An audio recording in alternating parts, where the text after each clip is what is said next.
For many people, a train line is just a useful way of getting from suburb to suburb. Although train freaks might like to watch trains all day long, the government builds walls along the tracks so that householders don't have to see or hear the trains as they pass.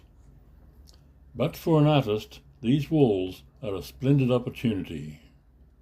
This image of Pam the bird was created by the artist Jack Gibson Burrell. Since 2023, Pam has been appearing all around Melbourne. Some people see her as just an ugly graffiti, but others are more discerning and see Pam as true art. She's a cartoon, quirky and amusing. She reminds us that even in the concrete jungle, birds still exist.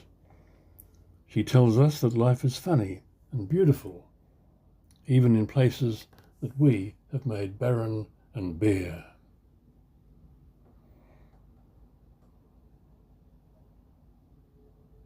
On this wall, near Deer Park railway station, Gibson Burrell stenciled Pam no less than 42 times.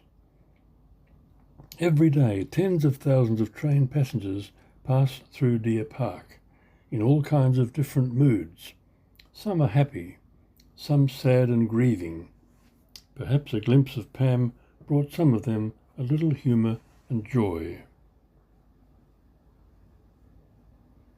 I say brought because the bureaucrats, the officials who govern us, decided that Pam was a bad bird and smothered every image of her on this wall with grey paint.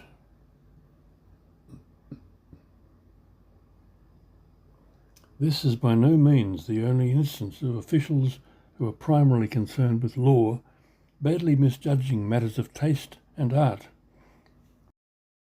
There's an ancient Chinese poem about another bird, a talking cockatoo, that was clever and beautiful. The poet said, "They did what is always done to the learned and the eloquent. They took a cage with strong bars and shut it up inside."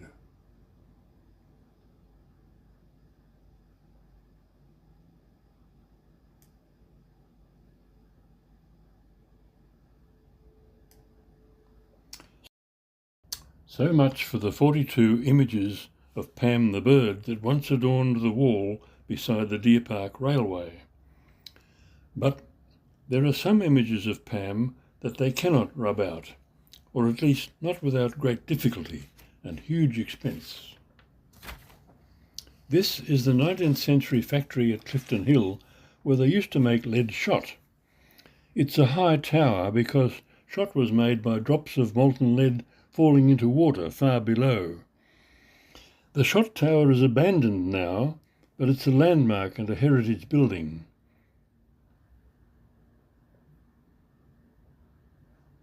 And there is Pam, perched or rather hanging high over Melbourne, perhaps looking for worms in the park beside the Eastern Freeway, or maybe keeping an eye on the city block a few kilometres away. Pam raises an interesting question about artists and their art.